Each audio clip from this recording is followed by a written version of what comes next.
En este vídeo tutorial explico los pasos a seguir para realizar la segunda parte de la tarea de los temas 5 y 6 del bloque 7. La primera actividad a realizar es la número 5. Bien, en el apartado C simplemente hay que anotar el ancho, el largo y el alto de la habitación de vuestra casa que queráis. En metros, las tres longitudes, en metros, no en centímetros. El apartado D, calcular el volumen. El volumen de una habitación es igual al largo multiplicado por el ancho multiplicado por el alto y nos va a salir en metros cúbicos. El apartado E. El apartado E consiste en rellenar una tabla en la cual el volumen ya lo hemos calculado previamente del apartado D.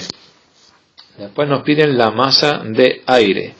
Bien, la masa de aire se calculará multiplicando la densidad del aire por el volumen. El volumen lo tenemos calculado previamente y la densidad nos dicen que es de 1,1 kilogramos por metro cúbico. Esto se dice en el enunciado de la actividad, porque se nos dice que cada metro cúbico de aire pesa 1,1 kilogramos.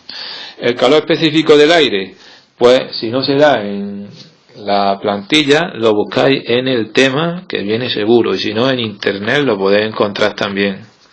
Es un dato que aparece sin ningún problema. Las temperaturas inicial y final pues se dan en el enunciado de la tarea, con lo cual pues y en grados centígrados. Y por último, la energía calorífica. Esta hay que calcularla, energía calorífica. ¿Cómo se calcula? Pues es calcular el calor intercambiado, que es calor específico por masa por la diferencia entre la temperatura final e inicial. El calor específico ya he comentado que lo tenéis en el tema, la masa la habremos calculado aquí. Y las temperaturas finales menos iniciales, recordar que tienen que ir expresadas en Kelvin. Para lo cual recordar que de grados centígrados a Kelvin se pasa sumando 273. En el apartado F hay que calcular el 25% de esta cantidad de calor. En el apartado F, pues 25 multiplicado por el calor intercambiado previamente en el apartado E y dividido por 100. Esa es la pérdida de energía debido al mal aislamiento térmico de la habitación. Y el apartado G no hay que hacer ningún cálculo. Bien, la actividad 6. Nos dicen que tenemos una lámina metálica cuya masa son 2350 gramos y calor específico 680 julios partido kilogramo y Kelvin. La masa que está en gramos hay que pasarla a kilogramos. ¿Cómo? Dividiendo entre 1000. Calor específico está en la unidad correcta. ¿Qué calor hay que proporcionar a esta lámina metálica para calentarla de 21 grados centígrados a 105 grados centígrados? Pues las temperaturas a pasarlas a Kelvin. ¿Cómo? Igual que antes, sumando 273.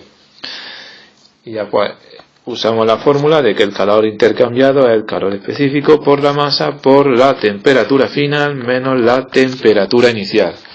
Este resultado nos sale en julio. Además se nos pide en este apartado A que pasemos, que además de expresar en julio el calor intercambiado, lo pongamos en calorías. Para lo cual lo que hay que hacer es dividir el resultado anterior entre 4,2. Eso es el apartado A. El apartado B. Nos dicen que el foco de calor proporciona 970 calorías por minuto. ¿Y qué tiempo debemos calentar esta lámina? Este dato es un dato de potencia. La potencia se define como energía dividido por tiempo, puesto con símbolo E entre T. O sea, P, que sería la potencia, E entre T. Si lo que me piden es calcular el tiempo que debemos calentarlo, si yo despejo de aquí el tiempo, sale que el tiempo es la división de la energía intercambiada entre la potencia. En este caso la energía intercambiada es en forma de calor, con lo cual me queda que el tiempo es el calor entre la potencia. El calor está en julios del apartado A, pero la potencia está en calorías por minuto. Pues lo que tenemos que hacer en primer lugar es pasar las calorías por minuto a julios partido por segundo, para lo cual multiplicaremos por 4,2 y dividiremos entre 60. Ese es el factor de conversión que hay que usar para que nos salga la cantidad correspondiente en julios por segundo. Una vez que tengamos esa potencia en julios por segundo, la traemos aquí abajo dividiendo y tendríamos el calor entre ese valor expresado en julios por segundo. Esto nos da una cantidad de segundos, los que sean. Bien, en la actividad 7 tenemos un trozo de hierro de 1250 gramos de masa, una temperatura inicial de 225 grados centígrados. Se nos dice que este trozo de hierro, al enfriarse, ha desprendido una cantidad de calor de 3500 julios. Como es calor desprendido, porque se enfría, se nos dice en el enunciado, le tenemos que poner el signo negativo al calor. Si no, nos va a salir una temperatura final que no es correcta. Nos dan también el valor del calor específico y nos piden la temperatura final. Es decir, si estaba a 225 grados centígrados y se enfría, nos tiene que salir al final una temperatura en grados centígrados inferior a 225 grados centígrados. ¿Cómo se hace este ejercicio? En primer lugar, la masa en gramos la pasamos a kilogramos, para lo cual dividiremos entre 1000. Segundo lugar, la temperatura inicial, que está en grados centígrados, la pasamos a Kelvin. ¿Cómo? Sumando 273.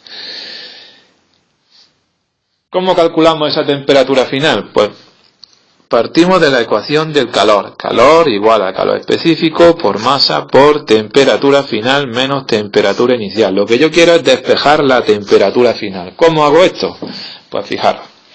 El calor específico y la masa que están aquí multiplicando pasan aquí dividiendo, con lo cual esto se queda como calor entre el producto del calor específico por la masa igual a temperatura final menos temperatura inicial. ¿Qué me falta para terminar de despejar la temperatura final?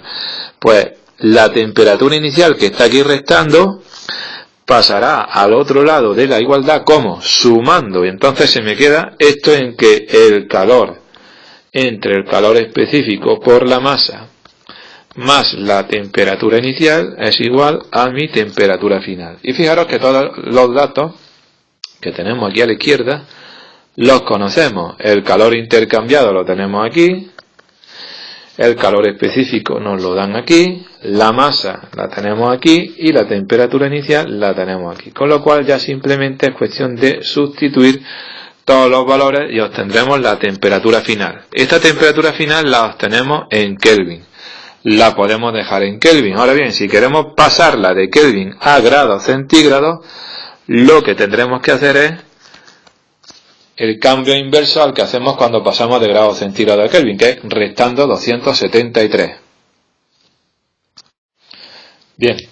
Por último, la actividad 8. Se nos dice que tenemos una cantidad de agua de 330 gramos. Pues en primer lugar pasamos los gramos a kilogramos. Para ello dividiremos entre 1000. En segundo lugar, la temperatura inicial del agua, 18 grados centígrados, la pasamos a Kelvin sumando 273. Fijaros que no digo grado Kelvin porque es incorrecto hablar de grado Kelvin. Se dice Kelvin a secas. ¿Qué otro dato se nos da? El calor intercambiado, o el calor absorbido, mejor dicho, por el agua para aumentar su temperatura. Como es calor absorbido, el signo que tiene es positivo, a diferencia del ejercicio 7 que era negativo, 18.504 julios. Eso nos da también el calor específico del agua, 4.180 julios partido kilogramo y Kelvin. ¿Qué se nos pide? La temperatura que va a alcanzar ese agua. Entonces esa temperatura que se va a alcanzar evidentemente es la temperatura final. ¿Cómo calculamos la temperatura final? Pues el procedimiento es igual al ejercicio 7. La fórmula del calor intercambiado, calor específico por la masa por temperatura final menos inicial. Tanto el calor específico como la masa los tengo que pasar al otro lado de la igualdad, dividiendo, puesto que están multiplicando al paréntesis, y se me queda que temperatura final menos inicial es calor entre calor específico por la masa. Para despejar la temperatura final, que es lo que quiero calcular, pues lo que hago es la temperatura inicial, que aquí está restando, pasa al otro lado de la igualdad sumando, y se me queda temperatura final igual calor entre calor específico por la masa más la temperatura inicial. Y conocemos estas cuatro cosas, las tenemos aquí. El calor lo tenemos aquí, el calor específico está aquí, la masa está aquí arriba y por último la temperatura inicial también es un dato que conocemos. Es muy importante que cuando hagamos la división esta con la calculadora no nos equivoquemos. Las calculadoras tienen la opción de usar paréntesis, pero también podemos hacer esto poquito a poco para no equivocarnos. Si hacemos esta operación en la calculadora en un solo paso sin usar paréntesis, la calculadora va a hacer un cálculo incorrecto. Esta es una aclaración de uso de calculadora. Una calculadora en la cual introduzca el valor del calor intercambiado, Q, le dé a dividir entre el calor específico por la masa, probablemente el cálculo que haga incorrecto sería esto, calor entre calor específico y multiplique por la masa. Entonces esto no es lo que hay que hacer, evidentemente. Para que la calculadora sí lo calcule esto correctamente, habría que escribir el valor del calor, darle a la tecla de dividir, abrir paréntesis, poner el producto del calor específico por la masa y cerrar el paréntesis. Después le sumamos la temperatura inicial. De esta manera sí es correcto. Esto es correcto, esto de aquí sería incorrecto, sin usar paréntesis. Pero no obstante, como he dicho antes, podéis hacer esto paso intermedio haciendo pequeños cálculos de esto cuánto vale. Cuando lo conozcamos dividimos esto de aquí entre lo que nos haya salido aquí y le sumamos la temperatura inicial.